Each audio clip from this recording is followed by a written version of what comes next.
Yeah, I haven't been. Didn't record all our yakking back and forth.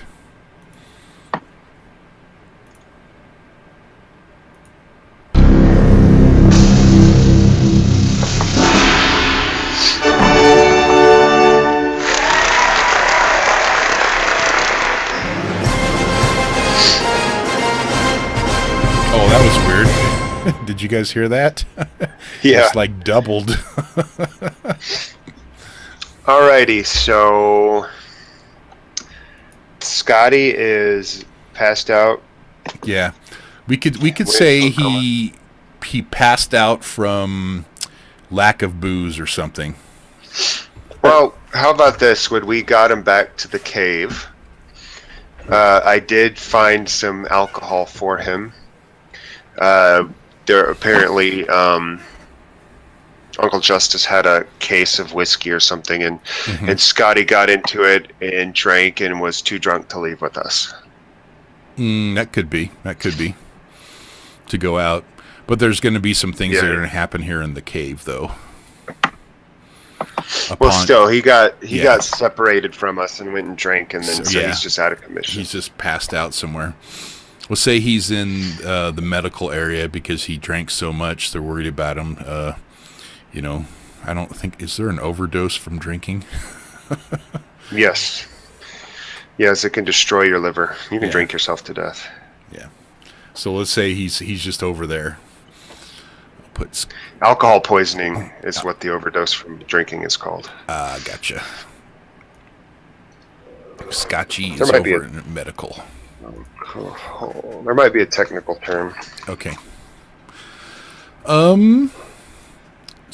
Let's do last session review. Alrighty. Matt, I got it. Only 9 this Signs of alcohol poisoning: confusion, vomiting, seizures, slow breathing, irregular breathing, blue-tinged skin, Whoa. low body temperature, passing out. Yikes. Mummifying them mooks. I always do those like early in the week and then I forget about what I've written on them. Oh, man. I wonder... Maneuver in the recon van. That's right. The war sign. The war sign. Confirming the war sign. Oh, man. Alright, number 1. Everyone works together to hold off the wandering infused creatures that keep appearing, as James and Scotch work together to capture 3 infused and duct tape, mummify them for transport. The infused army begins to arrive on the scene. Jason jumps into the recon van and takes off as Scotch is holding on to the front of the van. The infused come charging at Jason, swerves the van out of the way as Scotch holds on and moves towards the passenger side. James reaches out and pulls the short black man in through the passenger window, bringing Scotch inside safe. That's racist. Which way, black or dwarf? You should say pigmentally challenged. Pigmentally. As Jason heads down Highway 93, he notices another infused army moving in from the south and beginning to surround them. He makes a sharp turn to hopefully make a drastic escape. As he cranks on the wheel, Jason notices a large creature roaring and standing out in front of the rest of the infused army that reminds him of Jonathan the Tank. Upon hearing another loud roar from the mutated tank, James and Scotch both urge Jason to get the heck out of Dodge. Jason then makes some basic maneuvers that propel the recon van out of the infused armies and into safety, just as the armies stop in their track from strange lightning phenomenon spreading across the sky. Yeah. James thinks he remembers something from Corlana's Iridian scrolls, that the strange phenomenon is a signal that war has begun between the Anunnaki and the Iridian races. James confirms his thoughts with Jason just as they see the infused armies turn into smoke and suck back into the ground. The city becomes eerily silent once again. Feeling a little sense of security, Jason remembers the time not too long ago of Jonathan standing out front of his house holding a piece of parchment as James reminds the group that they still need to collect supplies from the city of Yak. James and Jason decide to go to the Lolo police station, Lolo sports store, and Lolo K-8 school again to see if they can find any weapons and ammo. They not find anything that might help. It seems that particular bike gang had already acquired everything that was left behind, besides the guns and ammo left behind by the dead bikers at the school. The group then decides to take Justin back to Gehenna at the Waterfall Cave bunker and break the news about Kurt's loss before heading back to Yak to check for supplies. James worries that they will catch crap from Uncle Justice because he sent them out to collect needed supplies, and they are returning back with only a few minor supplies. The Snowflake Justin and a strange drunken individual. That was the term being tossed around about Justin all game long last session. Snowflake Justin. Snowflake Justin. Voth was going to shoot him. If it got mentioned Snowflake once more, Voth was going to shoot him. Okay. That being said, you'll notice down below that too, there is the session start fate points and XP points. Well, you guys actually have those on your character right now. What I did is I streamlined everything, just this quick short method, streamlined everything with XP points. So no more checking it on your character sheet, keeping track of this here, check marks here, points there, yada yada. It is all down to your XP points, and you'll notice on the front of your character sheet, it shows the advancement track. So if you want to take a skill from 1 to 2, it costs you 10 XP points. Done deal. That's all it takes. At the beginning of the session, you can exchange 4 XP points for 1 fate point too. Each session, I'm going to give you a refresh of 1 fate point. So what you guys have there are all your XP that you and fate points you had check marks in. And your fate points that you had out on your skill ladder and or on your, this character sheet skill stuff that was awarded at the end of last session, you have it actually on your character right now. So Voth definitely had 22 XP points with his 3 fate points. Matt has 4 with 9, and I think Jacob is 4 with 7. So I have a shit ton of XP. Yep, you do. And that being said, you will not be allowed to exchange XP points during the game for fate points. Only at the beginning of the session can you choose to exchange that. So we are at the beginning of the session. So we need to, if you want to spend your fate points to advance something, we'll do that. Or if you want to exchange your, if you want to use your XP points to advance a skill, you can do that. Or if you want to exchange any of your XP points to get a fate point, you can do that too. And also, if you want to update any of your motives. Alrighty. Because, now that if Scotch is not going to be around, Voth, you going and finding booze for him might not be the best motive for the session. Finish the mission to collect supplies. Is the mission. Struggle to get Jason to patch things up. Jason. It's your goal. And I feel like my struggle is going to be fleeting in this case, because once we take care of the mom thing, it's going to evolve. But the goal... My goal is going to be talk to and... Well, and keep in mind, too, that, okay, you got this dwarf back to the Waterfall Cave, and he immediately found the booze and just drank himself into a complete stupor to where he drank so much that it has caused so much problems here. So, maybe getting him more booze may not be the solution, unless you want to kill him or something. Alright, so my goal is going to be talk to and resolve the little falling out that we had with Uncle Justice. Because we kind of blew him off, and then I didn't realize we were going to just blow him off. Okay. Yep. So I want to find him and apologize for the disrespect and explain what happened. Okay.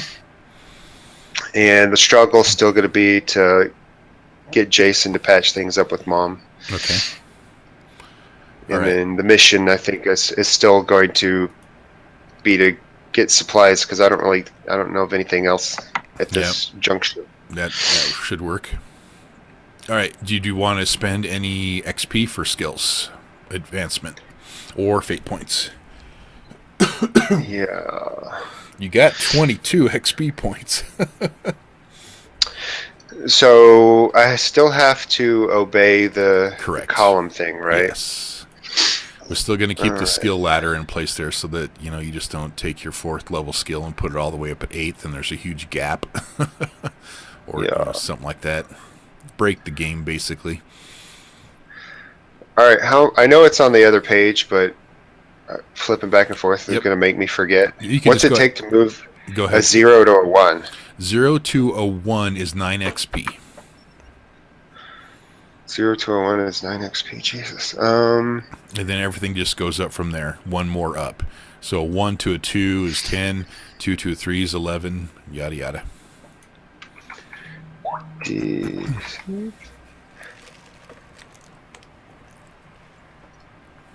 All right. I'm bumping Deceive up, and that's 9 XP, you said? From a 0 to a 1 is 9 XP. Yep. 1, 2, 3, 4, 5, 6, 7, 8. All right. Yeah, I'll get him. Now, what's a 2 to a 3? And 9. Okay, 2 to a 3 would be 11 XP. Cut, paste. 1, 2, 3, 4, 5, 6, 7, 8, 10, 11. There, I've got 2 XP left. 2 left, yep. So I'll take, with those 2 XP, I'll buy 4 fate points. No. Do we still get XP for the succeeding at a cost thing, the time? Yep. And any rolls still come into play, which I'll hand out during session and role-playing during the session. Gotcha. Just asking. Okay, so you leveled up Deceive, did you? Leveled up Deceive, and then you took Notice up to a 3? Yes, because I'm so fucking tired of losing notice checks. I fucking hate it. Let's see if you notice Jason getting his head cut off. Room. It's ridiculous. Let's see if you notice Jason getting his head cut off this moment. Obstacle 8. Oh, fuck off. Nope. Hold on. Let me check. See if I can get this. Oh, yep, there you go. There you go. Oh, was that a crit? Oh, you put it out 8. 8 in the modifier. Okay. I cheated. You cheated. Matt, you got 4 fate points and 9 experience. Yeah, so I think I'm gonna... You can level a 0 to a 1. It's probably... That's what I was thinking. Or a negative 1. You can do a negative 1 to a 0 also. But that's burglary. Yeah, I don't... Burglary, I'm not too worried about. Burglary. I think I'll bring resources from... Recesses? Recesses. Actually, crafts. Yeah, that'd be a better one. I want to try to make more traps and stuff like that. Okay, so that will be all your XP. Yep. Dump them out.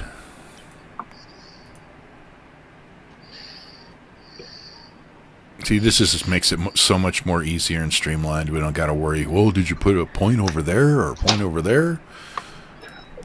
That was the other side, or the other way had its perks. It did. But I think with the enforcing the pyramid, so to speak, or not the pyramid, the column, I think that's enough to curb it in and of itself. The ladder rules or whatever.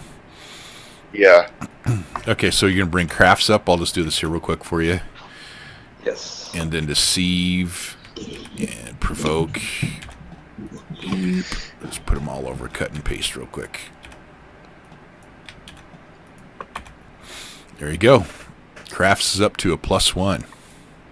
Perfect. Okay, and then just drop all your XP points out on the table. I'll Get them all. Okay. Do. Yeah, I wonder where in the world is Jacob? I don't know. Man, this is creepy how popular sex dolls are. What? What are you looking at? I say, what are you doing now, Voth? This news article is just weird. Like I don't know. I don't understand being attracted to a sex doll. Oh, I don't want to look at it. Yeah, it's Those things creep me out. yeah, it's the world's first sex doll brothel is being bombarded with requests for pedophilia and rape sessions by twisted pervs. What? It's like, what in the actual fuck? Like, people are like, oh, you got dolls of 3-year-olds. What are they doing? Wow. Ugh. What's that one Bruce Willis movie where they had this city to where you could go, Vice, where you'd go in and you could, basically be a madman and killing anybody you had in there, because pretty much it was kind of like a Westworld where everyone was a robot, and so people were going in and living their rape fantasies or murder fantasies and stuff like that, so they wouldn't carry it out into the real world. Well, there you go. That's the real life version of that. Yeah, great. Yeah, my lawyer friend actually deals with a lot of molestation, pedophilia cases, because he works for the state, and so he's a state prosecutor, gets all kinds of disgusting shit. And I sent him this news article where I think it's somewhere in fucking European land. I don't remember which state. One of the, like Sweden or something. They're trying to legalize basically sex dolls that are of children for pedophiles. And he's like, well, I'm okay with this. At least it'll keep them from doing it with the real ones. And I'm just like, I don't know. It's just something so wrong about it. Yeah. Can't you like put a needle in there with like a drug to make you flaccid? So if you get the doll, you stick your dick in there, you just go flaccid. There you go.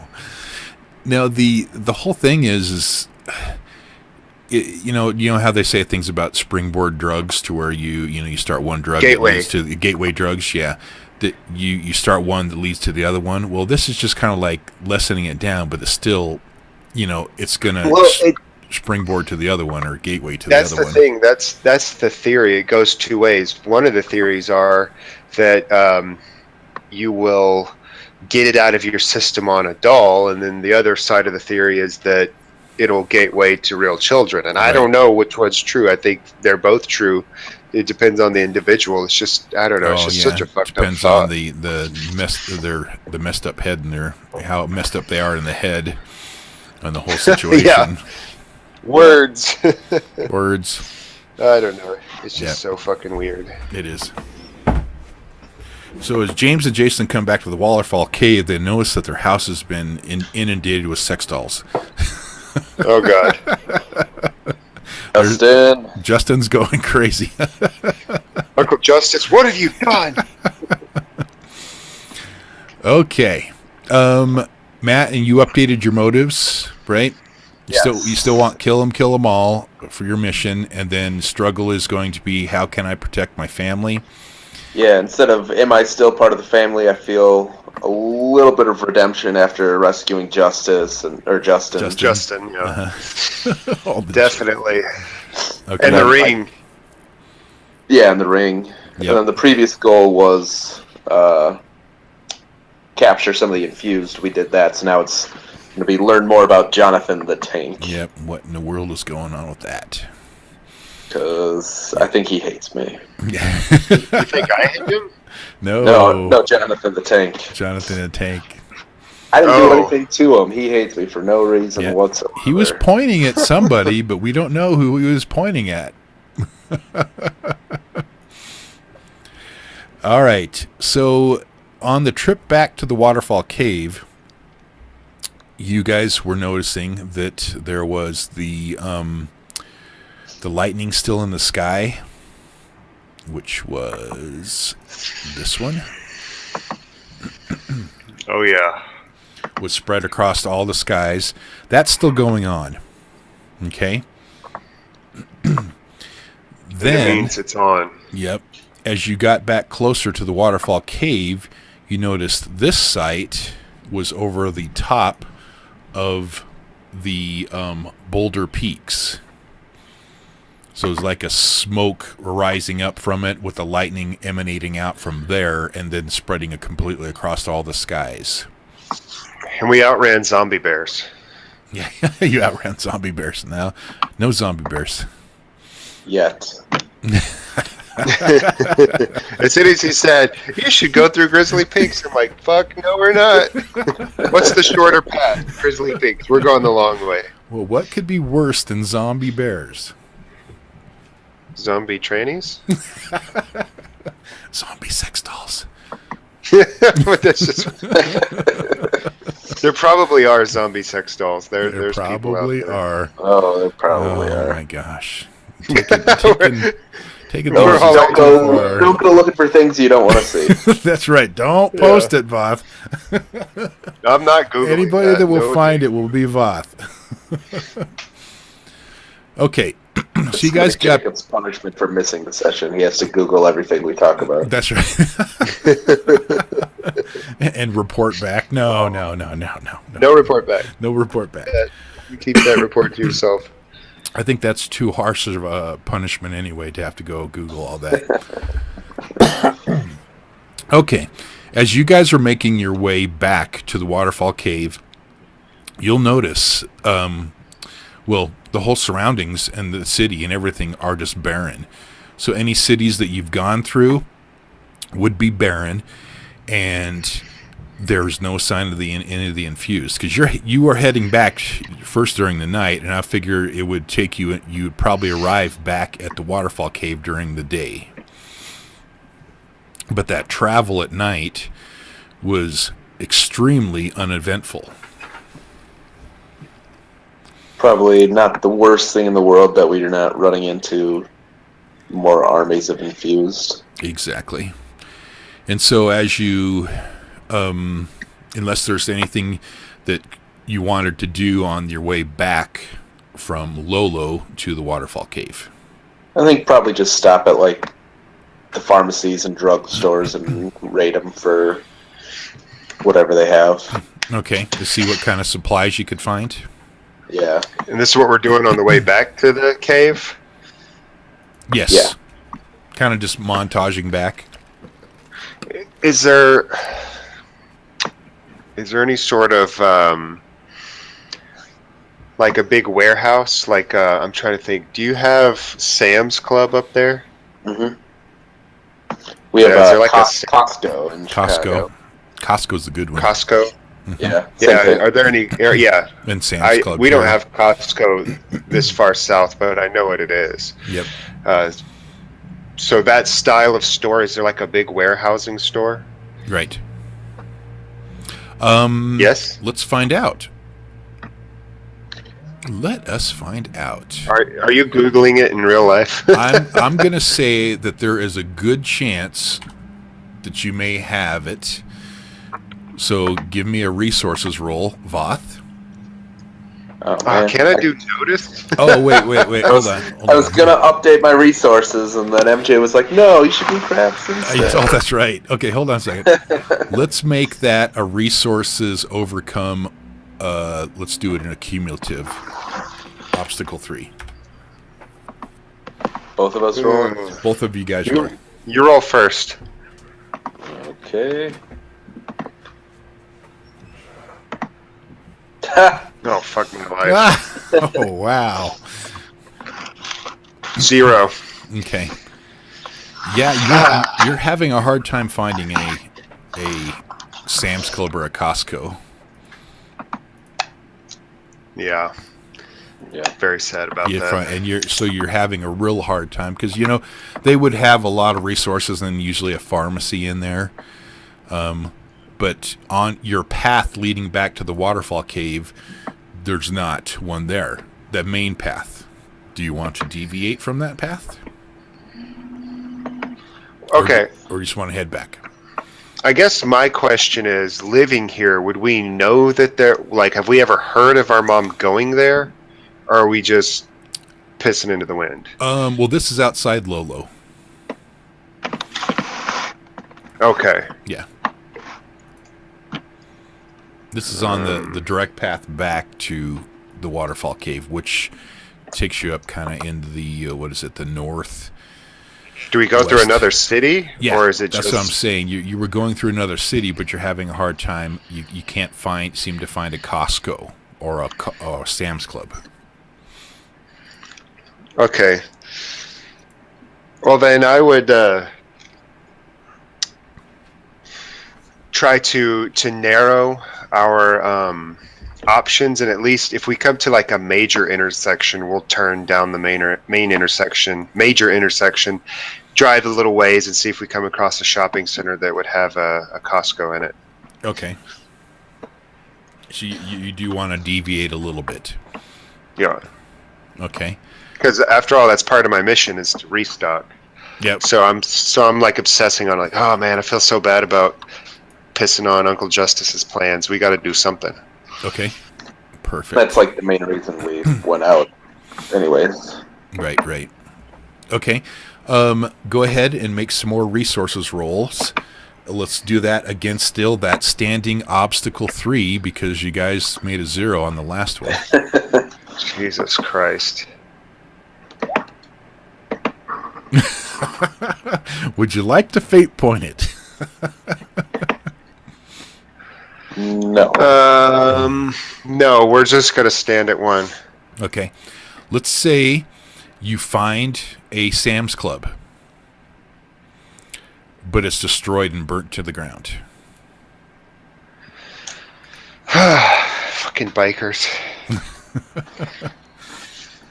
Well, I mean, we can always just, Walgreens, CVS, raid those for stuff too. Yeah. Well, I'm thinking if we can...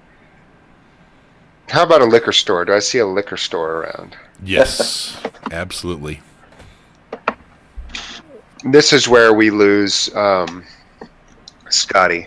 Okay. I tossed him in the back with a case of some stuff. He grabs a case. I grab a case, throw it back there, and he's supposed to just like drink a little bit, but as we're driving, apparently he gets sloshed and is out. Okay. Drinks the whole thing. Yeah, well, he drinks way too much, so your first thing you'll need to do is get him to medical when you get back. So he's kind of in a dire situation here. His little liver is about to explode. Oh, it's gonna be so cute. It's gonna be so cute. Exploding Mr. T. Okay. Yeah, so let's say you're gonna find some like a Walgreens or something in that same city, and then your liquor stores too, that you can pick up some medical supplies and then some things like Advil and stuff like that your mom was asking for in the medical area, but it's gonna be very limited. It's not Hopefully raid, I'm sure they have cans of soup and exactly whatever. Yeah, you're gonna need more. But you've cleaned out what you can find in between there and the waterfall cave. Man, try any police stations as well for the armories. What was that, Matt? In any of these small towns, can we try the police stations to try to raid their armories? Sure. See what you can find. Yeah. In the town that you're at, we'll say, or just kind of heading up and through there, you'll notice the same thing comparative to Lolo.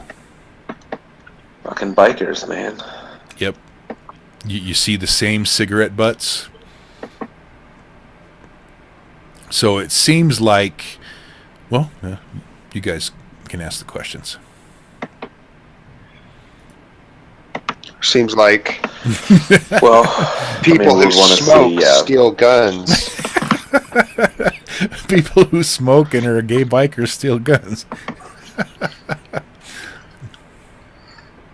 Here, let's post the picture up again just for Voth. No, where'd it go? There.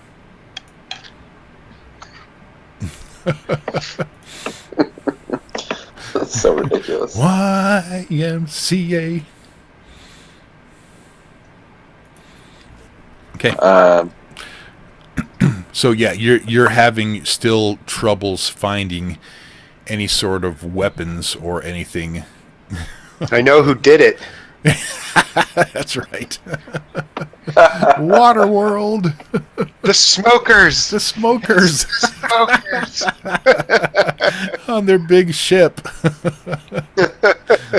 Matt doesn't know that reference because he hasn't seen I still Waterworld haven't yet. seen the movie. Yeah, it's pretty. Oh, you haven't seen Waterworld? Oh, man. Yep. I'll have to check it out. It's actually a good movie. A lot of people say it's like terrible. Yeah. Like it got shitty reviews, but it got shitty reviews from critics. Office. Yeah. But most everyone else liked it. Like everyone makes Waterworld references all the time who's seen it. Yep. And it didn't do well at the box office, so they figured it was a flop. It lost a ton of money. Yep. Well, yeah, they put way too much money into a movie. It's not that it did bad at the box office, it's that it didn't make back all the money that they spent on it. It was like one of the biggest movie budgets in history. So that's the problem. Is that? Oh, that is another one from Waterworld. Yep. Yep. Exactly. Okay. Anything else you want to do before you get back to the waterfall cave? I think supplies and guns were the two main concerns. Okay. It'll be, we'll say you've got a minor supply that you came back with of supplies. Very, very minor. Mm-hmm. Not enough to... Oh, gosh, that eye. That's a great picture. Yeah. Oh, my God. Where he would put the little ball in his head and was painting on the eyelashes and everything. Yeah. I think they probably needed more special effects if that's what they came up with. Yeah. Well, I think it was supposed to be hokey. It's supposed to look really bad. Yeah. As in... Like, he lost an eye, and then they're, like, low-tech barbarian types, and so he's, like, trying to make himself another eye, but it looks like shit. Like, it was on purpose. Yeah. Awesome. It was gross. Okay. Back to the waterfall cave. Yeah, I think so. Yep. So, what do you guys do? You got Scotch. He's having a hard time. Say he's going into convulsions. Probably bring him to the infirmary. Right. Okay. So as you are entering into the waterfall cave, there are some things going on. Obviously, again, it's the vast underground bunker. You're hearing news from people around as you're bringing Scotch over to the medical center that there's been some people that have been lost. So now instead of having the 664 people, there's now 631 people. And then What happened? And then you'll get to the medical center, and your Jelena, your mother over there, will be very, very happy to see you and giving you the whole motherly rundown. And we have Justin. Yeah. and they have a nice little reunion there. I kind of elbow what's the brother's name? Fuck. Jason. I elbow Jason. Go take credit. Give her a hug and don't forget that you're wearing your dead stepdad's ring. That's right. That's gonna be an odd. Yep. Yay! I found that son. I want that scene. Your husband is officially dead. Let's do that awkward scene. Yes. So, James comes in, bringing in Justin, and you can see the light return to your mother's eyes, and she'll have her little reunion with Justin there, giving him hugs and kisses and asking, "Where have you Surprise, been? Mom. What happened?" And all this We kind went of stuff out was so good to see. to collect supplies in air quotes, but we were actually going and looking for Justin, and we found him. It was all Jason's idea. He was very vehemently supporting the idea of finding Justin, right, Jason? Right? Right, yeah. And Didn't accidentally find him at all. And then your mom will turn to Jason and goes, "Where's Kurt?" And then she looks down at the ring on your finger. Jason, why don't you tell Mom? Found this.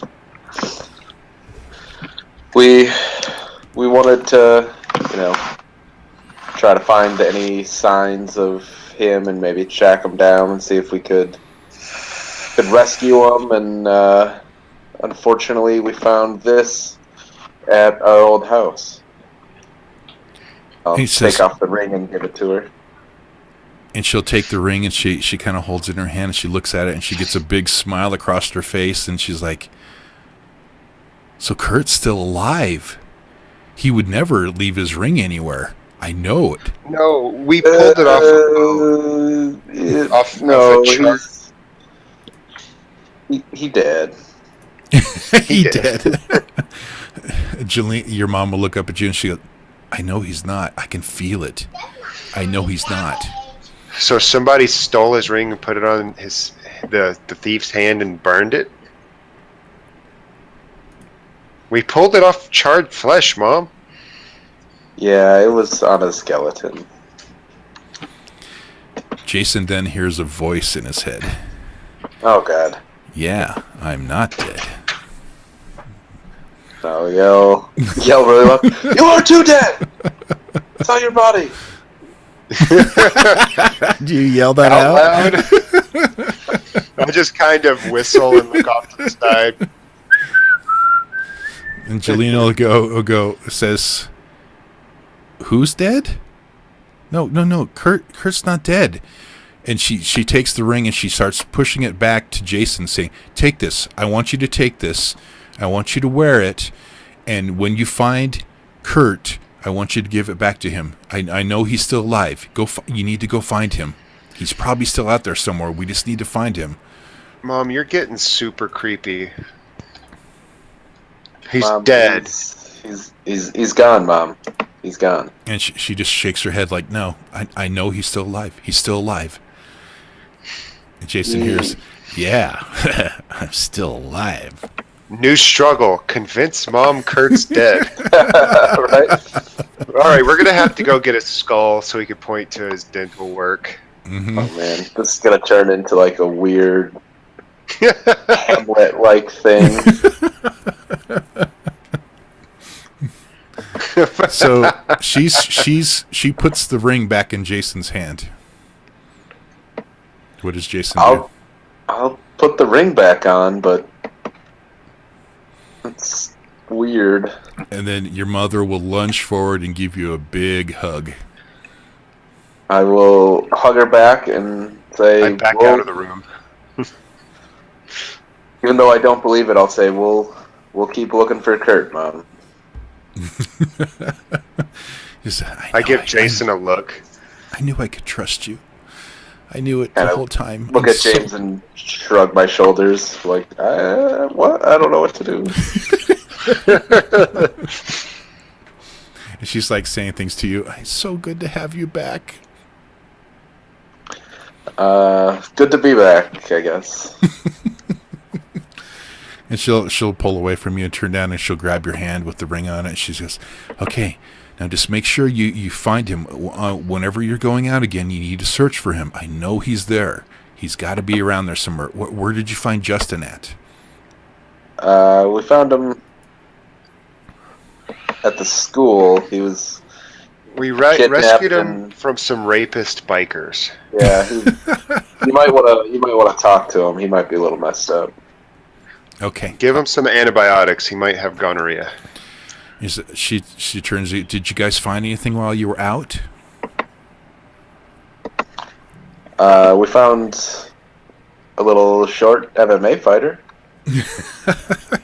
No. Supplies. Yeah, you already brought Scotch over, and she's got him hooked up to some IVs to try to get some more fluids into him besides alcohol. We found some supplies, but everywhere we went was either raided or burned down. We think this biker gang raided most of the supplies before we could get them. Okay. Do you show her the supplies that you did get? Yeah. Okay. She'll turn back But again. we're gonna go out and get more supplies. Yeah. She'll say that I'm gonna need some more than this. She'll go ahead and get Justin put down somewhere to where he can start getting some rest there in the medical center before she can check him out and stuff. And Justin's still tired. He's still kind of an emotional wreck after the whole ordeal and everything. And then Jelena will turn to you and say, to both James and Jason, says, I need to show you something. Oh. And this is Jelena? Yes, your mother. Oh, Mom, you're weirding me out. Says, James, shut up. Listen, come here. And she kind of takes you over to a little corner in the cave at the medical bay where there's a stand on the wall. And she says, do you remember that the man that was here before you guys left? Uncle Justice? Kurt's corpse wasn't real, Mom. He's dead. It's like, Jason, focus. He's alive. But no, not him. The other guy. Jonathan Doe? Yes, John Doe. This Oh, guy. yeah. This guy. What about him? Do you remember him? Yeah, the guy who had his arms sewn on. The one that James tried to kill. The Nightmare Before Christmas guy is all sewn together. Yeah. Okay. You remember you were telling me about the tiny lizard thing that fell out of James's girlfriend's ear, or not girlfriend, but your friend that wasn't a friend, but you wanted to be more than a friend? Yeah, she wouldn't put out. What about her? Well, she turns over and says, well, he died. Oh, God.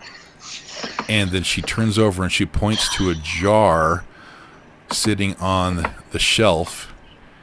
And there's a little lizard in there he's standing up against a little wall that he's kind of sealed in a little jar. Mm-hmm. And he's looking at you and he's flipping you off with a finger.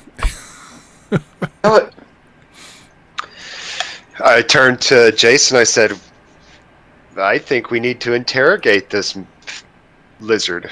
We absolutely do. Now, let me... And I pull out the smallest car battery ever. Smallest car battery? A 9-volt. You hook up a 9-volt to his nipples. Pretty much, yeah. There it goes. God. Oh, the image didn't come through. Why didn't it come through? I clicked it. Oh, I know. I have to open it up first. Sorry.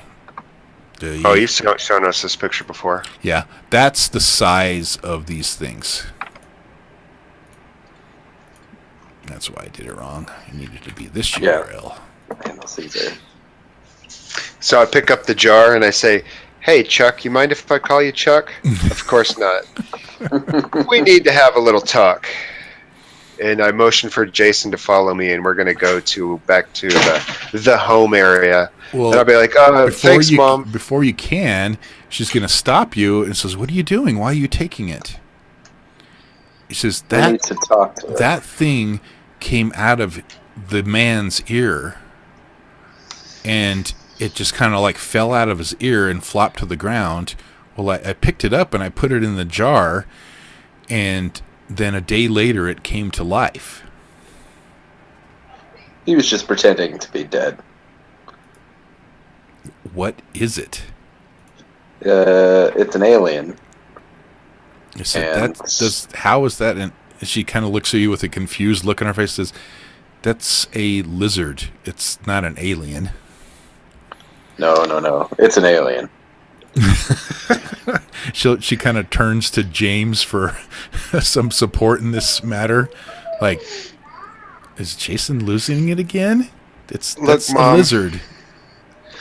This is a need-to-know basis, and right now you don't need to know. Go take care of Justin. I think he peed his pants. And I grab the jar and walk out. And she'll stop you and she says, well, is one of those things going to come out of Justin's ear? We can only... honestly, no, because from what I've seen, the lizards are relatively competent, and Justin's not. No. That's very true. The probability is very low. But if you're worried, just put a hairnet on him, and if it comes out, it'll be trapped in the hairnet. And she turns and says, what about Mr. T here? He needs to sleep it off, I think. Yeah, we'll figure that out in the future. For now, we really, really, really got stuff to do, Mom, and you're really, really, really holding us up. I know, but I still have some questions I need answered. I'm sorry, I can't hear you over the door shutting. And I shut the door behind me as we leave. Okay. And you hear your mother's voice again. James? Jason? Look, Mom, I'm 18. Shut up. I'm adult. I'm a man now. I'm the man in the situation. Right. Kurt's dead. Kurt's dead. Just deal with it. All right. So, quick aside. Jacob finally texted me back, and apparently he was working early this morning. He's got a flat tire on the way back, and he's in the rain, and he's like, I just don't think D&D is going to be working out for me because every Tuesday is Taco Tuesday now. So I think he's out. Either that or he's just really pissed off right now. Gotcha. But well, once MJ's done with this thing, we can look at maybe a different day or something. Yeah. We can consider something different there. Yeah, Tuesdays might not I pretty much just work nights right now, so my mornings are pretty open. Gotcha. Yeah. Yeah, and my swing shift should be 4/10s, so I should have either a Monday or a Friday open.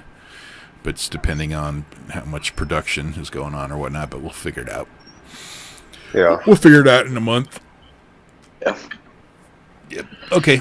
So you guys leave your mom screaming at the medical again, and then you're taking the jar, looking at the little lizard guy.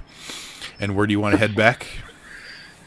We're just gonna go back to our rooms, our private area. Okay. For a quick interrogation. As you are heading back, you know there's an overcome aspect out called supplies almost gone. That's still in effect because you haven't brought back enough supplies to cover all that, nor has any of the other gathering groups. You'll find out from your conversations with your mother. But then you're going to be hearing a heated argument that seems to be taking place over at headquarters. And there is a large crowd that is gathered around of the refugees and people. As you approach, there is one guy that seems to be yelling and pointing his finger, pointing down. He's a tall man, tall, burly man. He's pointing his finger down like he's going to tap Justice in the chest, like he's tapping him in the chest, but he's not tapping him in the chest. And he's pointing down at him and saying these things at him, and it's, kind of rude things that he's saying at him. What's the guy's name? This is the guy that you guys have run into before here in the cave. He's sort of like the politician dude that seems to think he knows all the answers for everything. Something What's that does name? not start with a J. That's right. Chester. Okay, that's a good one. Chesterton. Chester Chesterton. I'm going to type this in here. Chester Townsend. Chester Townsend. Okay. And he's a giant red-haired man. Is he? Yeah, and people joke about his name being Chest Hair because he has a really hairy chest that comes up out of the collar of his shirt. Okay.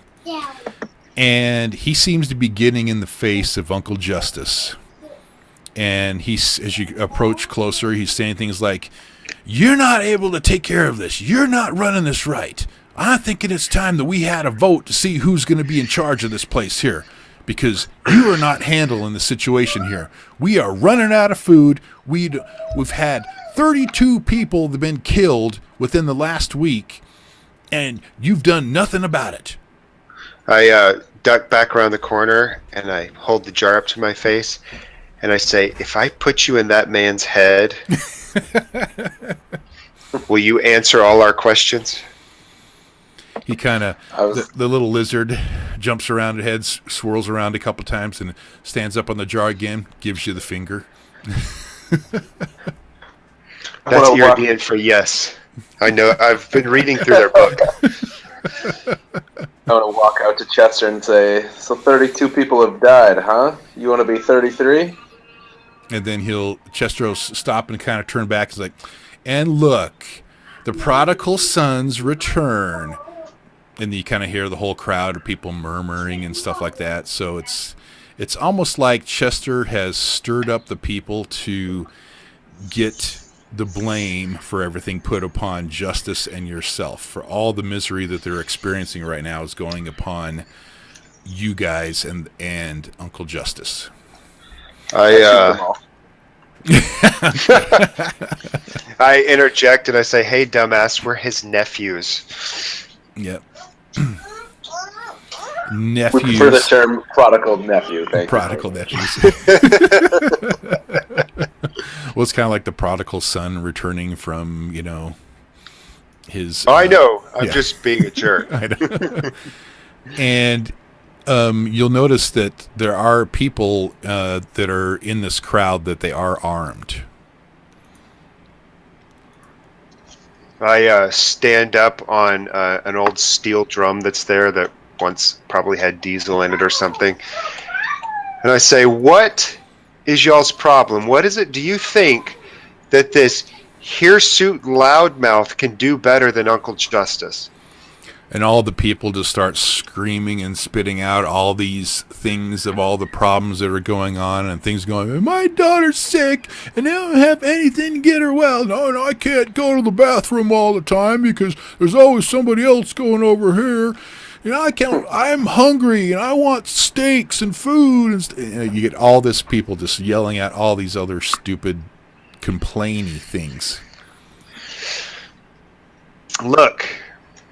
We're working on expanding bathrooms. We're going to be installing a bathroom at P because it makes sense.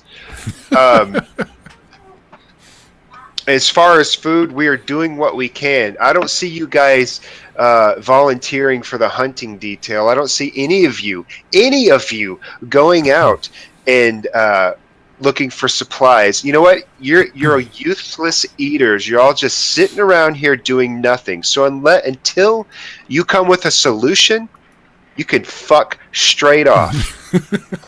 I'll stand behind him and go, "Yeah." Can I make a check of some sort? Can I make a provoke check? Because I'm basically putting them all in their place, like saying, "Shut the fuck up." Okay. This is going to be,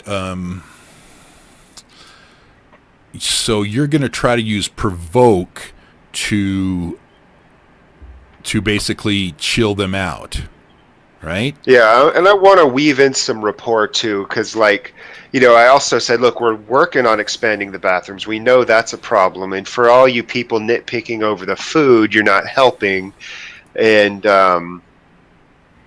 the one talking about the sick person, I'll say, just while we were out, us prodigal sons, we actually got some medical supplies from the local CVS. You're welcome. So I'm basically calling them all on their shit. Yeah. Now, this crowd is pretty heated. So this is going to be a fantastic overcome, a cumulative overcome, because you're kind of doing this in two parts. So I'm going to give you a cumulative overcome of 6 between your rapport and your provoke. Provoke. To get them. Alrighty. To get that what you want.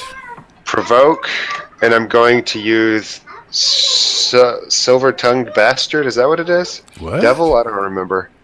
Fuck my life. 5. Charming Bastard. Charming Bastard. Okay, wait, hold on. Charming Bastard, once per scene, before dice are rolled. That's to create an advantage, though. That's not to add to your roll. Oh, it's only for creating an advantage? Right. So you rolled a 0 on the next one. That's bullcrap. Well, okay, I want to create an advantage then. That skill's useless if I can only use it for creating advantages. Well, not really, because it's a charming bastard. So you're trying to create an advantage on this situation, right? So what kind of advantage are you trying to create? Well, I'm just going to, as climbing up on top of the rock. Grandstanding. It was an old steel drum. But I stand up there and I look everybody in the eyes and I basically just pour on my charm and my facade that makes me sort of the naturally charismatic person that I am. Okay. So right off the bat, I'm just by drawing all the attention to me. That's sort of the charming bastard. Because I'm also provoking them at the same time. So that's the bastard part. Right. Okay, make an overcome obstacle 4 to create that advantage with your rapport. Alrighty. First. With your charming bastard. +3. 6. Oh, there you go. Okay, so what do you want to call that advantage? Grandstanding. I like that one. Okay, now you created it, and you get 1 free invoke on that too. Yes. Grandstanding. Perfect. Okay. Grandstanding. And that is going to have 1 free invoke on it. Okay. Now, back to your cumulative. We'll say you created that advantage from standing up on there, and you rolled a 2. And you have grandstanding. That was so fucking terrible. Yep. So you are still 4 shifts below to get what you want. This is like impossible at this point. Let's see, I got a negative, a negative. Well, you do have fate points. You do have fate points, and grandstanding is a free invoke there. And also you can use your fate point on grandstanding. If he's trying to do some intimidating, can I sit in the background and pull my pistol out of my holster? So on grandstanding, I re-rolled my rapport and got much better. Oh, there you go. So now I'm only 1 point off, right. And I'm going to use a fate point for I think this is going to fall under when the shit hits the fan, mom first, second, blah, blah, blah, humanity. In there, I'm basically, ultimately, I am concerned for all these assholes, even though they're being assholes. Right. So I'm going to add +2, so I'll have 7. And okay. I'll make perfect. Make the cumulative. Make the accumulative 6. Perfect. Okay. What happens? What do you're going to get what you want out of the outcome. What happens?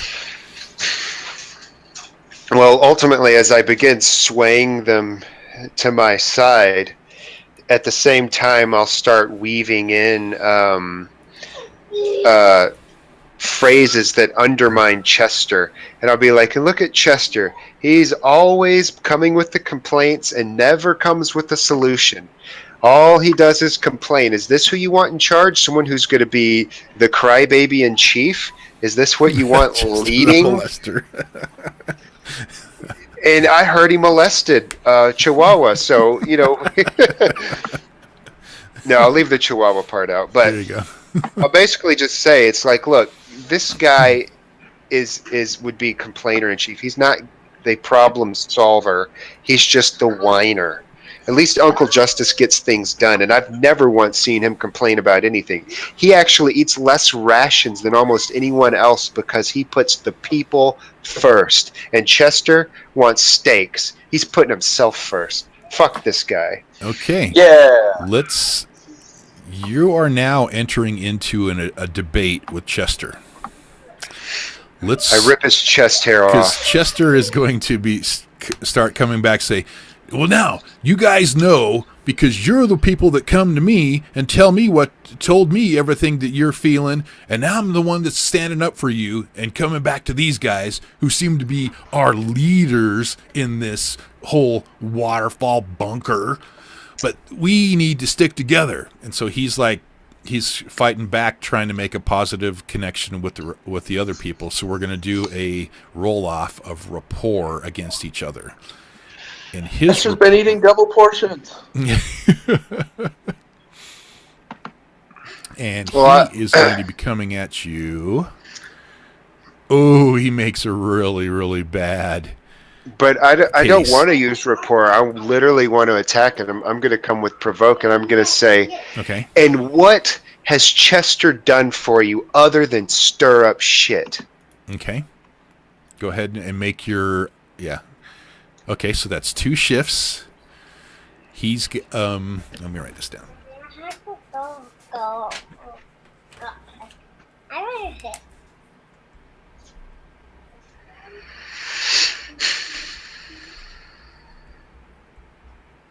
He's going to check off his 2-shift argument box for you. You won there. All right. What do you say after his things there? And it's like you guys have a the audience is just focused on you guys back and forth. I'm going to come back with another provoke, and I say, if you're going to be this big player in the game, if you're going to make some big changes around here, why don't you come with us to get some supplies, Chester? I think you would be great at leading by example. And he says, and go out there with all those strange creatures out there? Are you kidding me? We're only safe if we stay here and send those people who have been assigned to do it. Do you not agree? Go ahead and make your roll. All right, let's have a roll. Where your mouth is. Holy shit! Oh, man.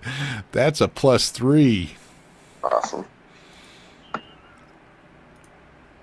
Oh, man, he did a 3 on there. So that's 3 shifts.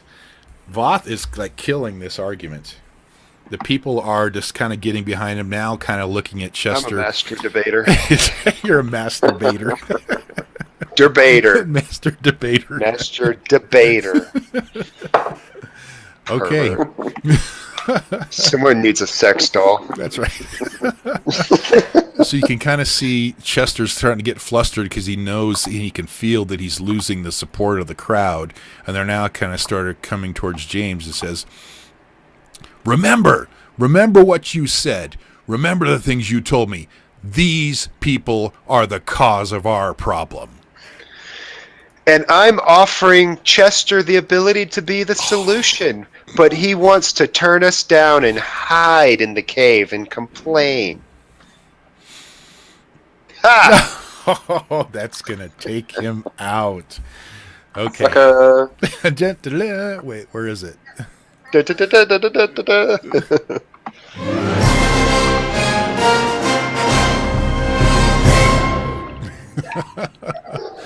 Voth wins the debate. I'm giving you an XP point for that because that was pretty darn sick. I'm just glad the rolls actually reflected all the shit I was saying, because I was tearing them apart pretty handedly verbally. You were. It would just suck if I got a roll that was like, yeah, but they don't speak English. Yep. All right. God damn it. Chester's gone silent. You got a captive audience. You see Uncle Justice out of the corner of your eye. He's kind of smiling and nodding at you like, good job, boy. Good job. What do you do? Don't call me boy. Well, no, he's gesturing like that. Racist. I walk over to the crowd and I say, listen, everybody's complaints will be addressed as they can be addressed. You have to understand there's priorities. Yes, your child is sick. I understand, but she has a cold, and we have other people who are dying. There's priorities. We will help who we can. And all you people complaining about the bathroom, we're expanding P. It's going to be a great bathroom. And the people who want steaks, have a Coke and a smile and shut the fuck up. Jason, what do you do? I'm kind of just standing behind him the whole time with like my hand on my gun, waiting for anybody to. It's so funny how it's turned. James is now the brains, and Jason's the muscle. I'm good at talking to people. I'm not good That's at doing brainy stuff. True. Manipulating people is a skill all its own. It is. The crowd sits there and they're kind of looking at you and they're listening to all the stuff you're saying, and they start bringing this chant of James, James, James, James, James, and they start clapping, and you're having your Hillary Clinton moment. What? I fail? No. Where everyone is now, and you see Chester kind of turn a view and just, kick up his nose, and he just goes walking off. And then you've got the whole crowd on your side now. Good. They totally believe in you. Hold on a second. Watt's gonna post something. Yes. Oh fuck! Why you gotta go to a open image? Yeah. All right. This, as they chant, James, James, James. I do this along with the chant. Not again. Yes. Just like in the football game. James, James, James. Like session James, 1 James, of Arc 1. James.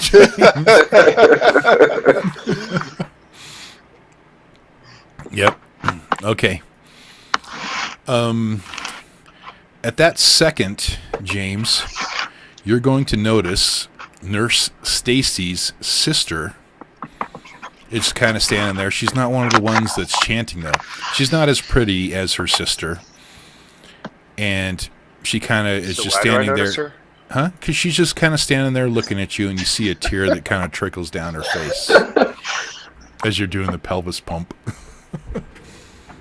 And I'm standing on a drum, so her face is at crotch level. She's not standing next to you. She's just out amongst the crowd. Just imagine I'm pelvis pumping in her face, and a tear rolls down her face. Poor girl. Horrible. I pull out my dick and wipe the tear from her cheek. Great. That's great. What do you do? 3-4 more pumps, and then I jump down from the barrel. And I walk over to her, and I run my hand down her cheek, and then my thumb under her eyelid to wipe the tear away. And I'm like, what are you crying about? She's like, oh, hi, James. She's younger than her sister, Stacy. Like, what age? Am I being a pedophile right now? No. She's like, okay. Stacy was older in her. I can't remember what you said she was. How old was Nurse Stacy that you thought was hot? I don't remember at all. I think she's older than you. I think this girl is more around your age, so 18 or 19. And so, yeah, go ahead. Yeah, I do the whole player thing, run the hand down the cheek, use the thumb to wipe the tear away, and then I put the little bangs of her hair back behind her ear, and I say, "What's bothering you?" And she says, "Well, it's Stacy." And she kind of hangs her head down. Is she cutting herself again? She kind of looks up at you and shakes her head and says, "No, she died." What? What'd she die of? Oh, that took a turn. She's dead. And she starts crying. She starts bawling out. She's my only sister and my only person left in the family. I put my arms around her and hug her close, and then like my hands in the small of her back, and it slowly slides down to her butt. And I'm like, it's okay. It's okay. People die. What happened? Creeper. What did she die of? What's her name? Stacy too. Stacy and Stacy. They're Stacy too. twin Cindy. sisters that are 6 years apart. Not Cindy. Fuck. That's too creepy because I know someone named Cindy. Chester. Well, I'm trying to. People usually name their daughters thematically. So what's like a Stacy name? Stacy and Lacey. her name's Star. Stacy and Sandy. And Sandy. Sandy. Okay, we'll go with Sandy. Okay. Sandy. Great. Is Stacy? What did she die of, Sandy? She was fine when I left. Quite fine. Quite fine. She'll explain to you that she was out. She went out on one of the recon patrols because here last week, actually, I guess it would be a couple days ago, to help because they've been having problems with the infused, the growing infused problem, and she wanted to go out. And she got killed? And she got killed by a what they said was a huge monster with long claws. Did he look like Wolverine? Son of a bitch. Yep. I pull her close, and that's why you don't send a woman to do a man's job. And she's just crying. She's kind of unconsolable right now. The crowd is dispersing from the headquarters. They're kind of energized. It seems like you'll have them energized for about a week. I continue hugging her for a minute, and I say, "Listen," and I put my finger under her chin and lift her up to look at me. And I say, "Come by my room later, and I'll see if I can help you feel better." It's so horrible. Okay. Right now, I have things to do. I have to go out and find supplies for these people in need. And I have to go out so that people like you and your sister don't. I'll kind of and I roll my eyes at James. Like, when and where did she get killed? Out. Yeah. Well, out, but out where? Like, yeah, she'll say outside the front gate, or a couple miles away, or a few towns over. She said they were up around the Flatiron Bowl. So if we go up here, Oh. Is that by the Grizzly Peaks? no. No. Up, they weren't in the Flatiron Bowl, which is. I'm looking. Here's the Flatiron Bowl. It's kind of a dented. They Gotcha. were up around this area here. So not that far. Not that far from the waterfall cave at all. And when did it happen? It happened like a couple days ago. So before the symbol went off. Yeah, it kind of seems like it was like a day or so after you guys had left. Did you guys recover her body? Yes. And we've already buried it. I understand. Buried it where? We'd like to go pay our respects. Okay. It's what? Why do you want to see a dead body? Creeper?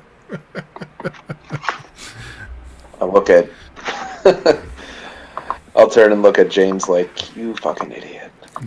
I cover Sandy's ears. I'm like, dude, she was hot, but she's dead now. I don't want to look at her. I'll look at you. Here. And like through clenched teeth, I'll go, I'll explain it later. Oh, okay.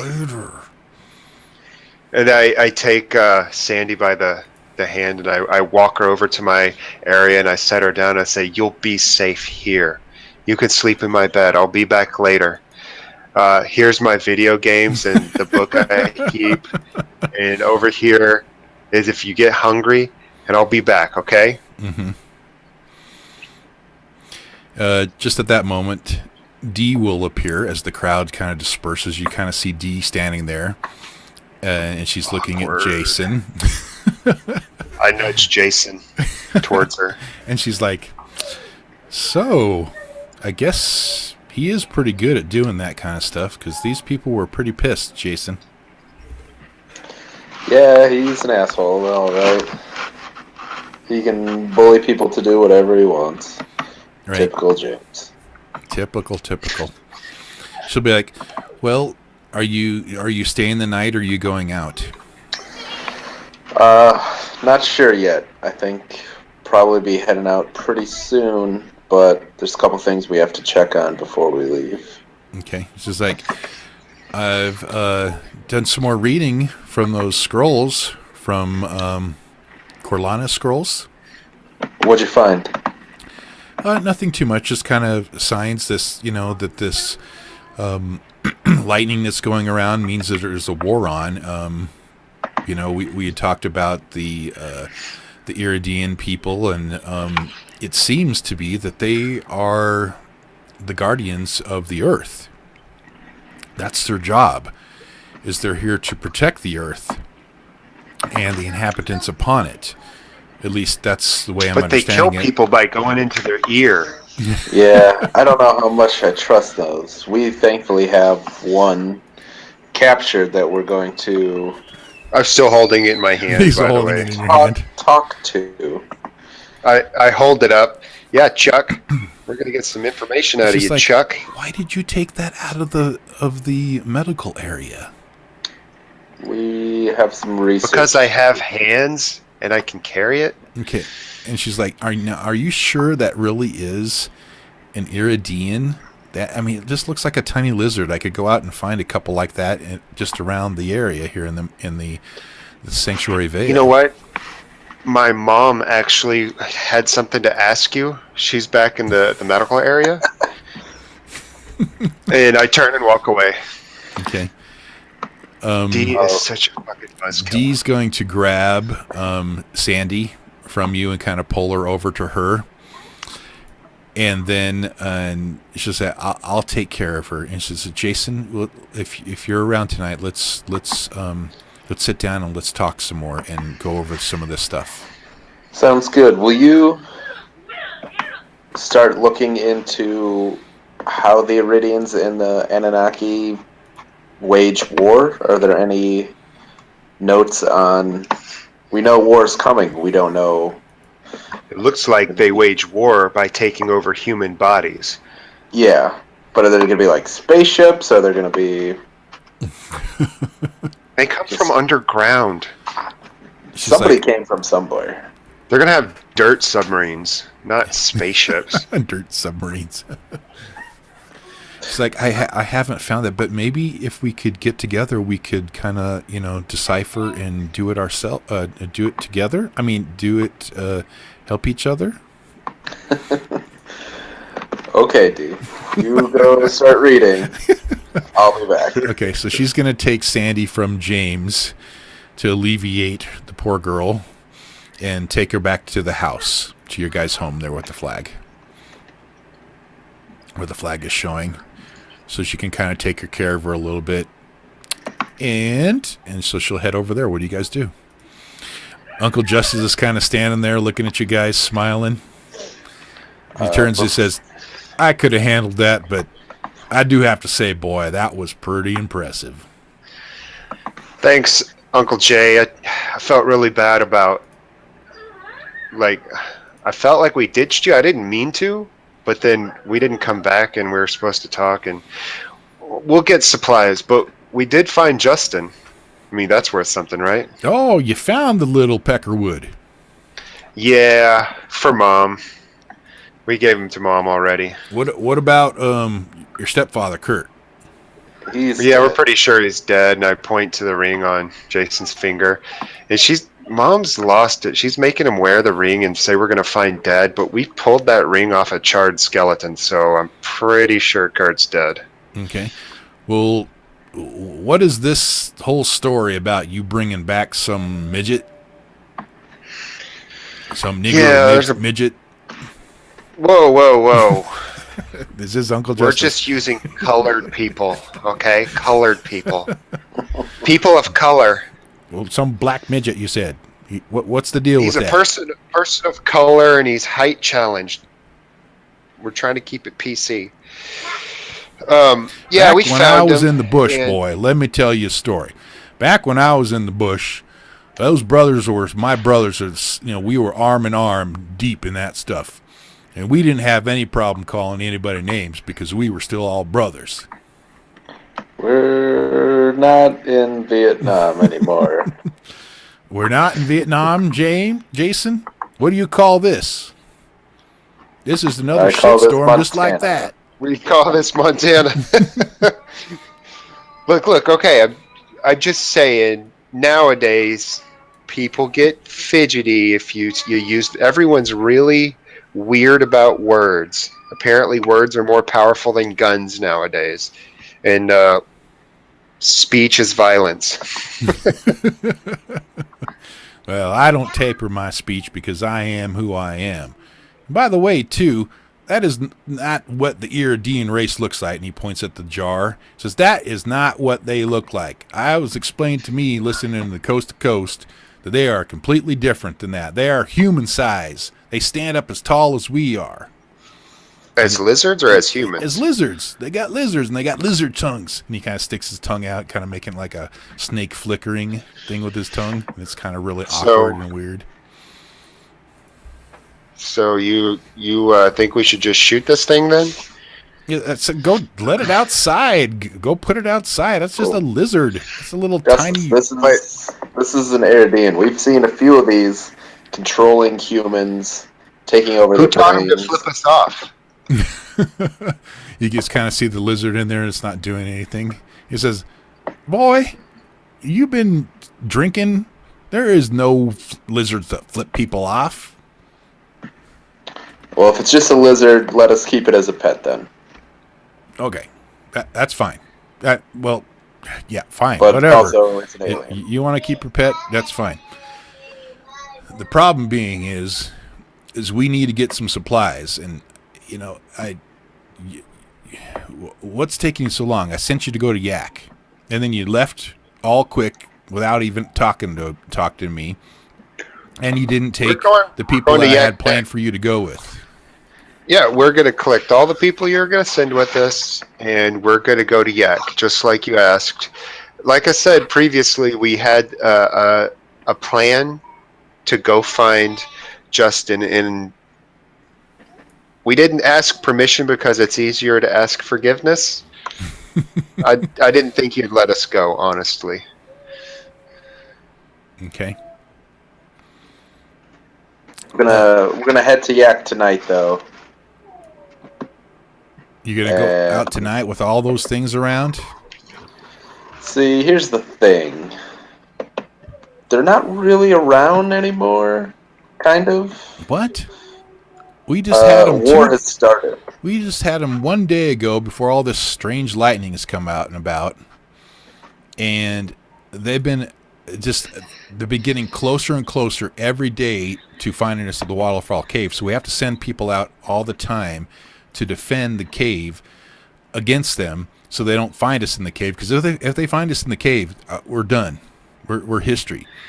But unfortunately, we've been losing people over this, and we're really, really low on ammunition. We need something.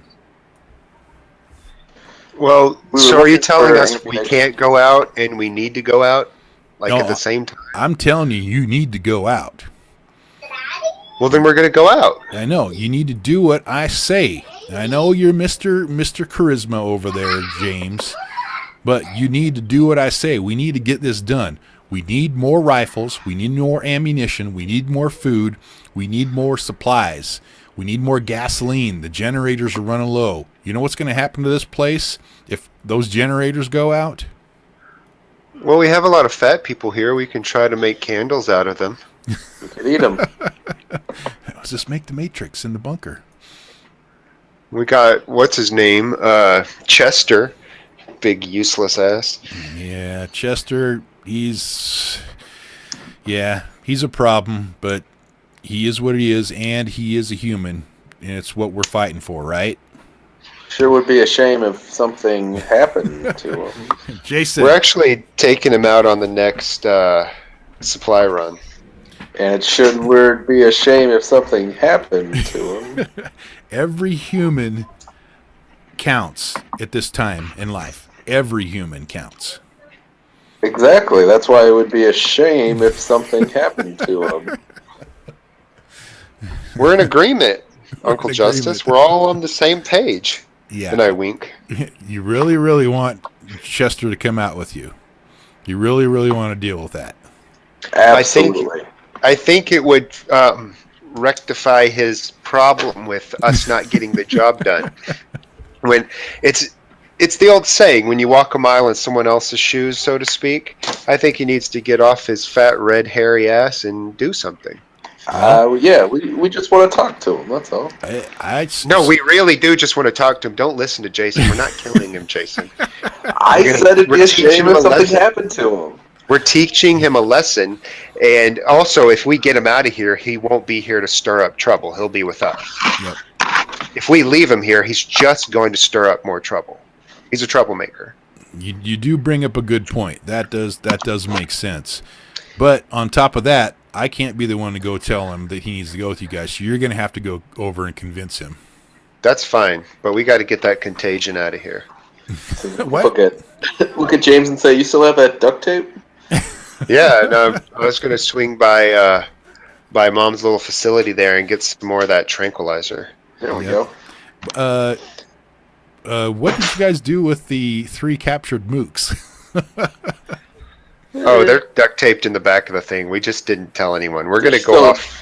Yeah, that's before we leave. Project. Officially, we need to go out in a van with the 3 mooks and the Iridian and work some things out.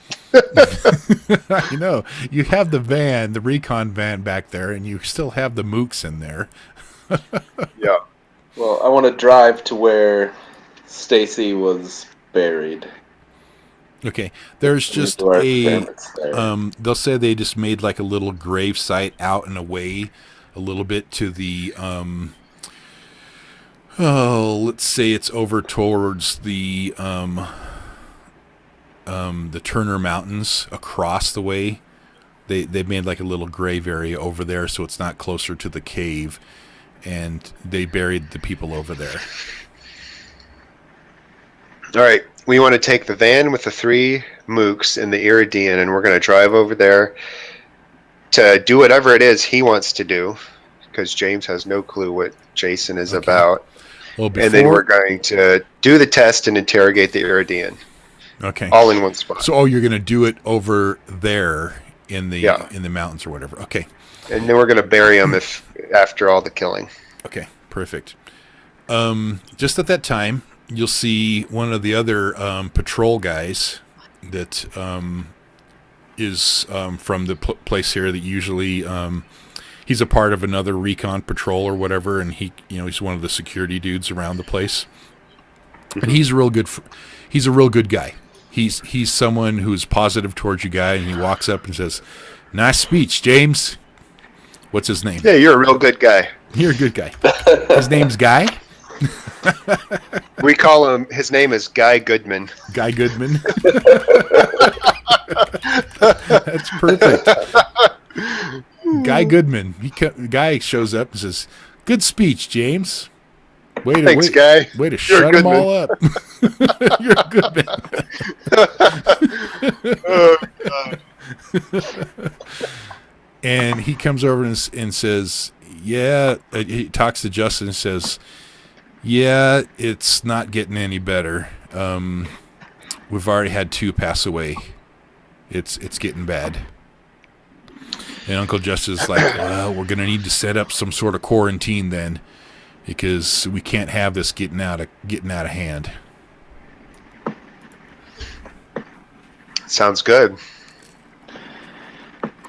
Yeah, Well, no, you don't know what he's talking about. Things not getting out of hand sound good to me. Weren't they saying earlier that people were dying from the infused? Uncle Justice, what's going on here? Good. He turns to you and says, "Okay, but you need to keep this under wraps." Is this Uncle Justice or Guy Goodman? This is Uncle Justice. Okay. And Listening, Uncle Justice. Yeah. And he says, we've had a strange sickness that's come. And so, did that one girl really die of Stacy things, or did she die of sickness? They say that it was from an attack by a strange, huge clawed creature. So it was actually that, not sickness. That's what they're saying. Yes.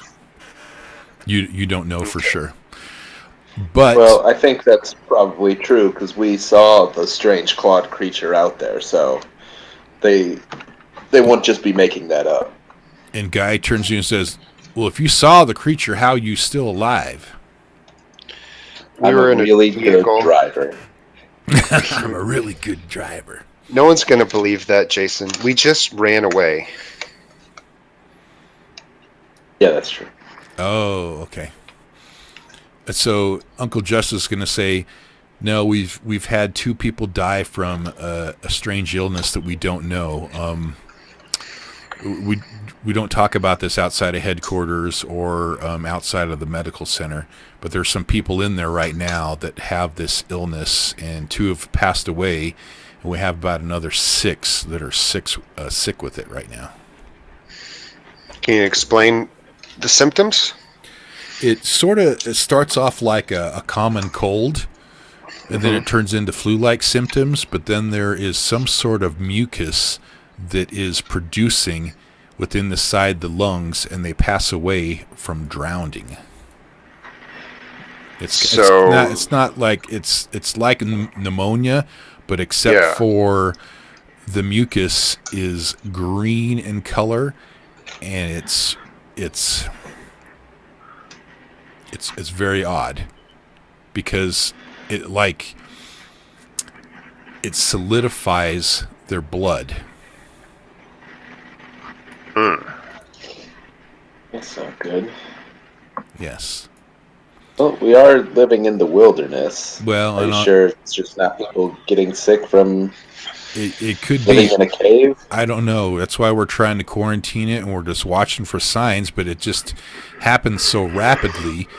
There's nothing we can really do. It's just very, very strange, and I don't know if it's having to do with all these Anunnaki and these Iridian showing up in our world, bringing all sorts of different sorts of, parasites into our world here that are causing these problems. But we're enclosed here inside this cave bunker. We need to get this taken care of. So on your gathering trip, we are gonna need some antibiotics. We don't have enough to take care of all this and take care of all the people with the things that are happening. But if there's an outbreak of this, we're pretty much done. Yeah, I got you. We will definitely go looking for that. Okay. And Guy will turn over and he says, "So you guys going out? I'll go with you. I'll bring so-and-so and so-and-so. I'll go with you. We can help." That would be much appreciated. We're not leaving just yet. We have a few things we got to take care of before we head out. But if you meet us by the departure point, we'll gather everyone together and we'll head out. All right. Sounds good. I'll gather a couple guys, and we'll get another truck ready, and we'll be ready to go with you. We're with you, James. We're with you, Jason. All righty. Thanks, Guy. I put my hand in the air like. Thanks, Goodman. Yeah, you're a good man, Goodman. Such a good guy, Goodman. Good. You're good. You're good, man. Good. Yeah, man, yeah. good. Are we good? Yeah, man. We're good. All right, so we're gonna head out to our 3 prisoners. Are they still imprisoned? They are still imprisoned inside the back of the recon van, which is outside. I put the jar, I sort of wedge it under the arm of one of the mooks that are all taped up, so the jar won't go sliding around. And I'm like, all right, let's go to the gravesite. What is it you're actually looking for at the gravesite? Well, don't the people who get killed by infused come back as infused? No.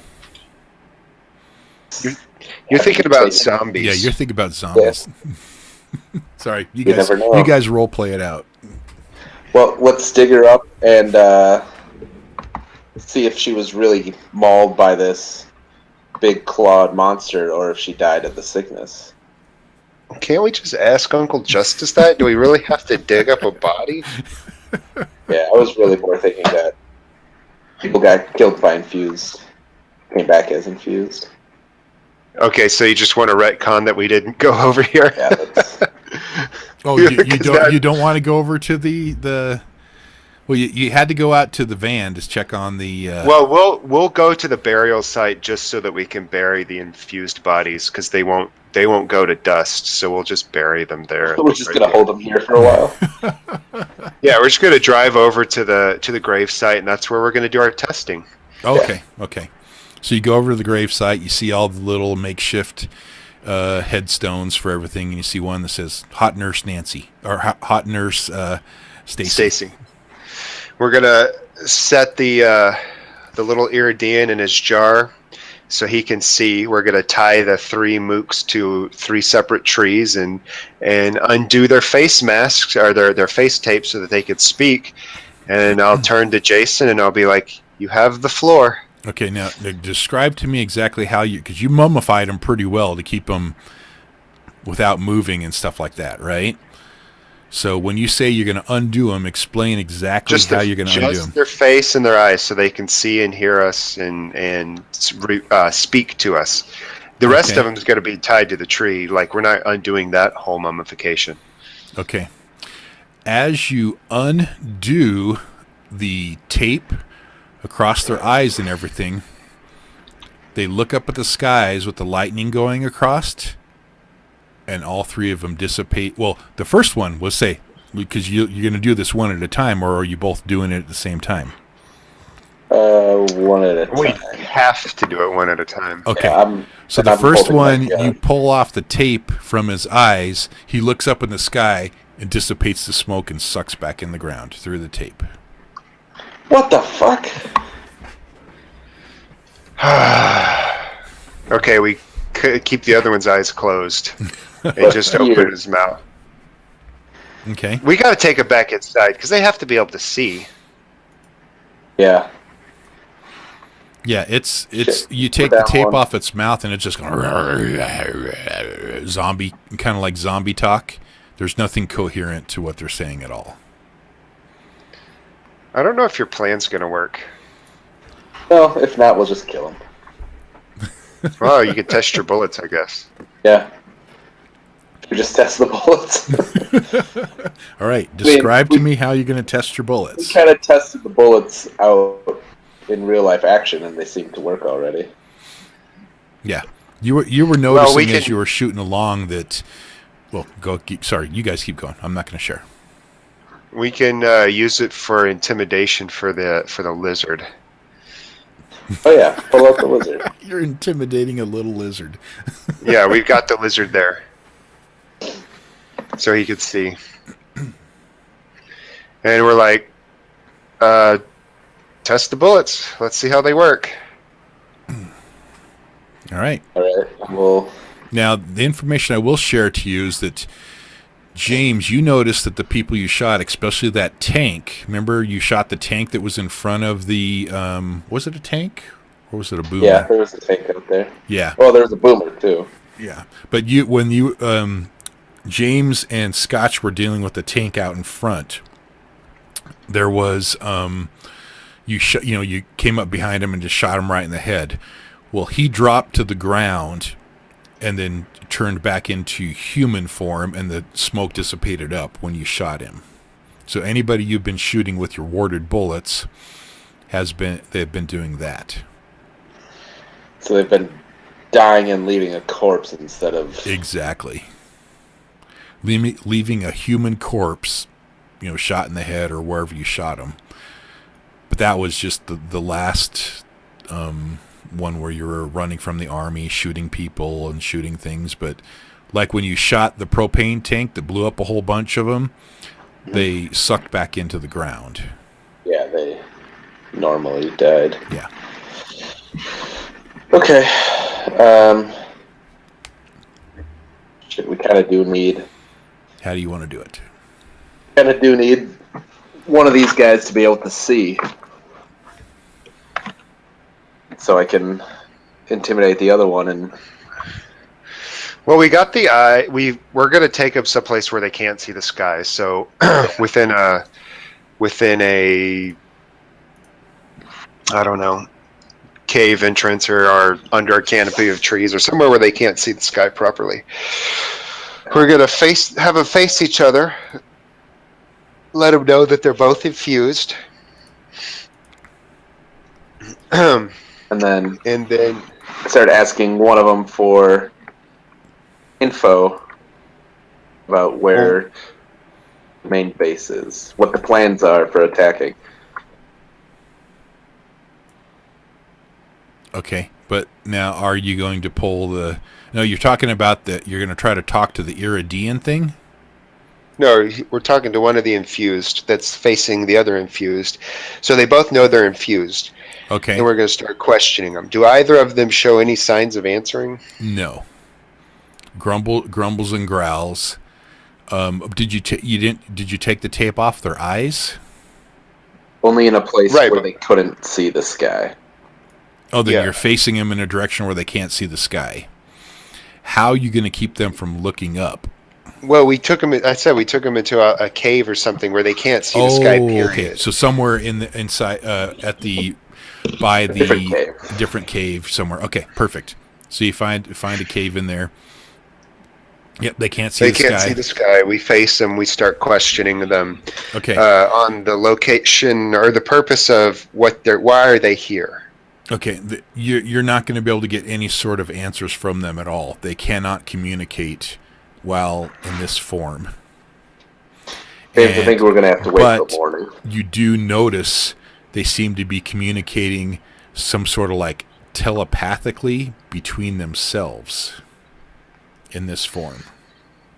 All right, let's tape them back up. It's daytime, though. How are they still in this form? Yeah, it is daytime. It is daytime. Shit. But they don't change. They are in a cave and they're not mummified.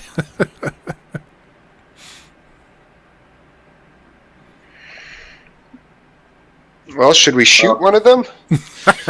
I mean, I think so. I'll look one of them in the face and say, "This is what's going to happen if you don't start speaking English and giving us some answers." And I'll point the gun at the other one and blow its brains out. Okay. It drops to the ground and turns into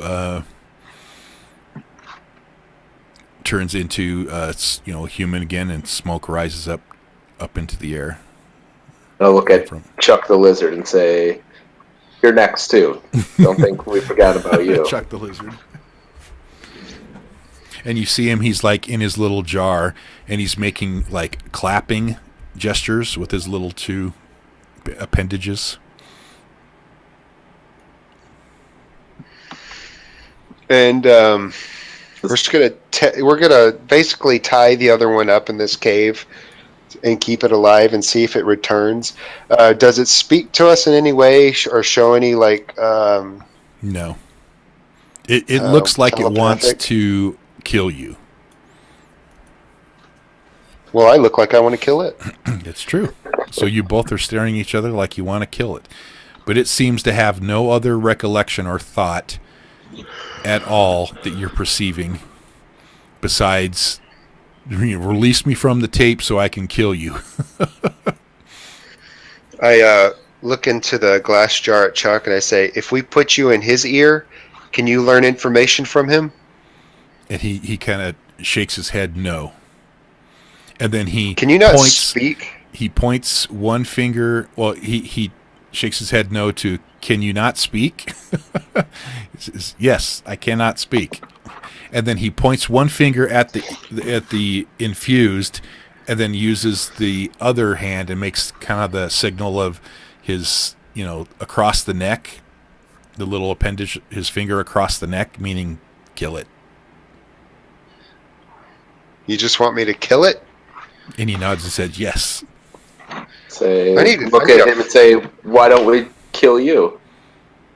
He kind of throws his little hands up like, I don't know. He puts his two little hands up, making a gesture of like, I don't know. All right, well, then let's kill him. So when you enter into a human's head, is that person, for all intents and purposes, erased? Are they dead? And he gestures yes. So how are you guys better than the zombie people? Because you are killing humans as well.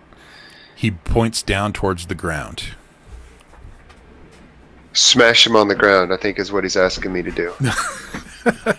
And then he makes a gesture of his, like a little fist punching into his palm.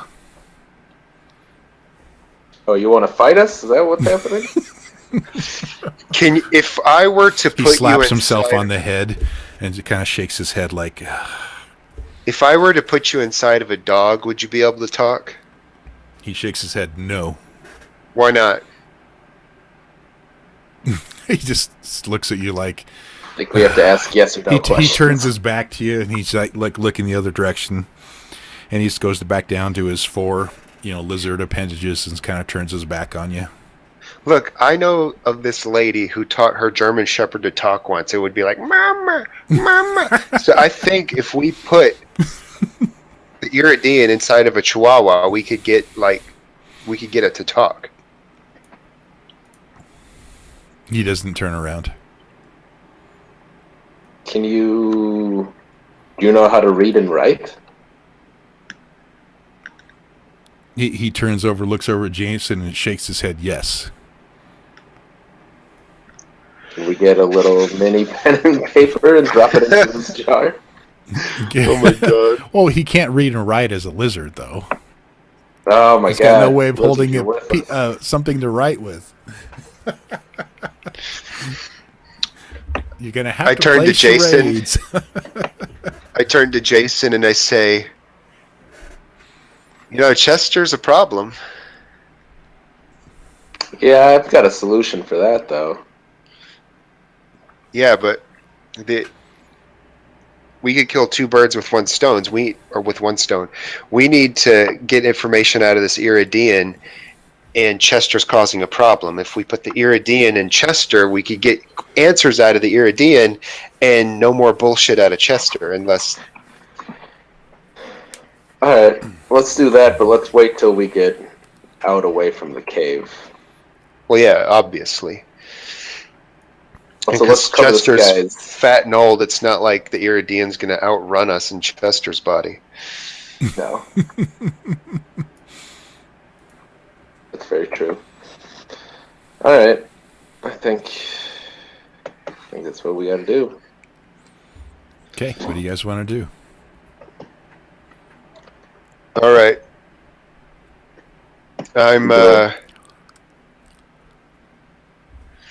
We go back in and we're gonna go back over to the waterfall cave. Yeah, I'm gonna carry the Iridian with me in the jar because I really don't want to lose it. What'd you do with the mook? Left him tied up in the cave. Okay. Extra tie him up to the... Yeah, he's duct taped, so you gotta tie him up some more. Okay. Yeah. And as he mummified to himself, but then tie him to something else. Yep. Well, you see the little lizard points at the infused and makes the kill sign, the cross the neck sign, before you leave. Why? I'll look at the lizard and ask him, can the rest of the Anunnaki trace him here? And he shakes his head, yes. Fuck. So, are you lying? He just shakes his head, no. Are you lying about lying? He shakes his head, no. While I don't trust... Maybe we should keep him alive. He smashes his fist into his palm again.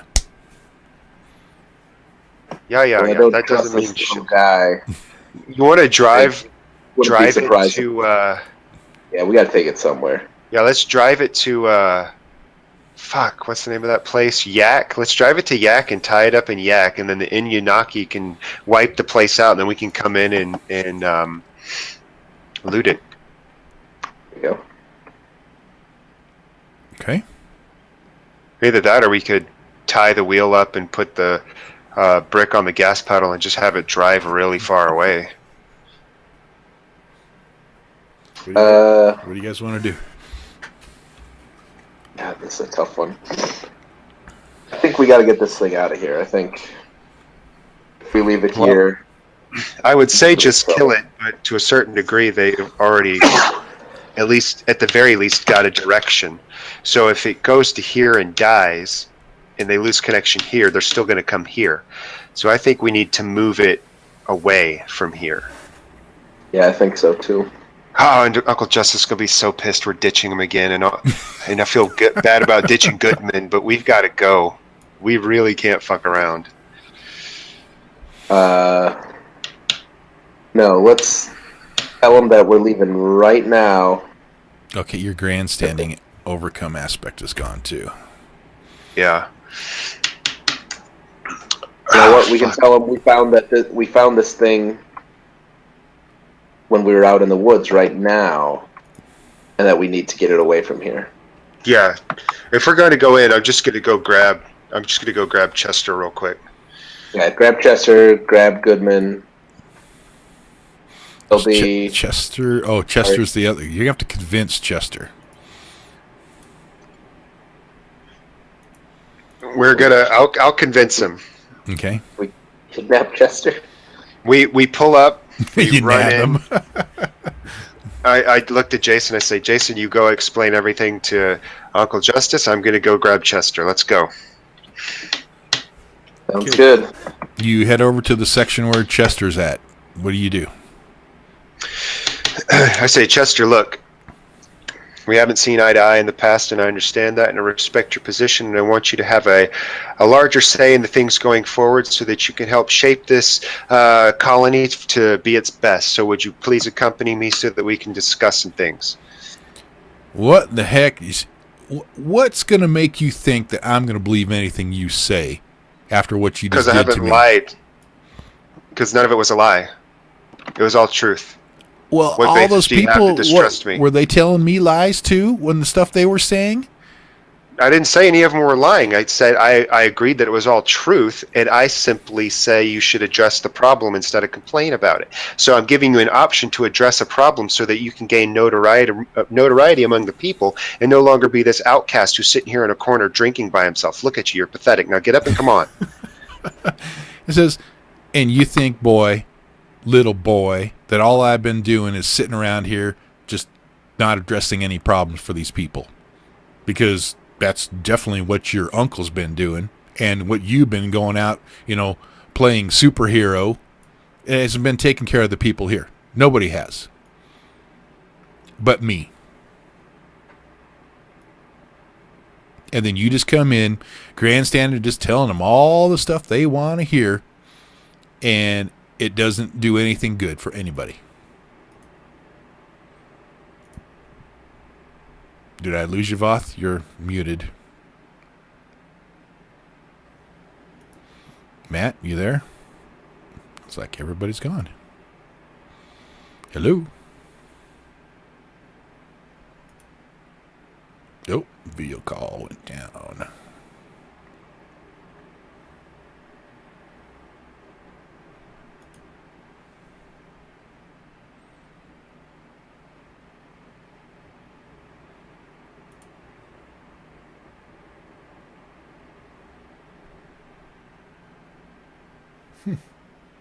Nope, my internet went down. Joy.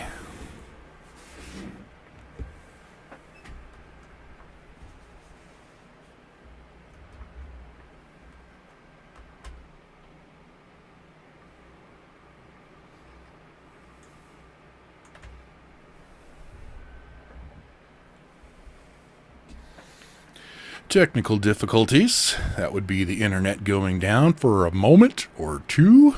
We shall see if it'll come back up. But it did die.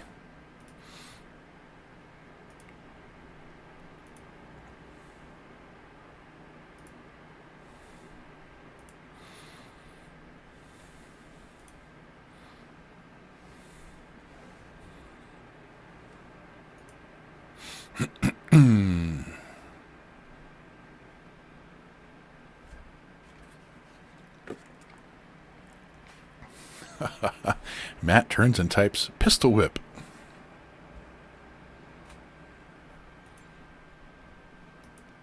Alright, let's see if my internet comes back. I just like lost everything right during my big speech.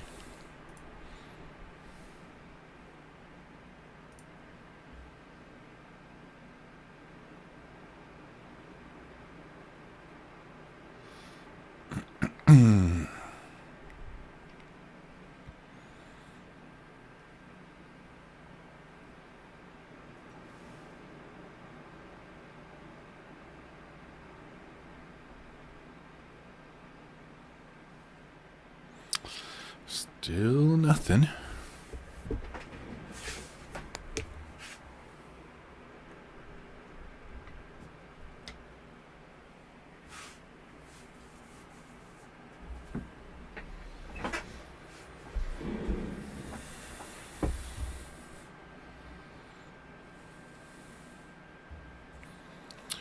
Well, I think I'm going to stop the recording for now because my internet is dead. And then I'll come back and do a part B if I get back up. Hopefully soon than later. Sooner than later.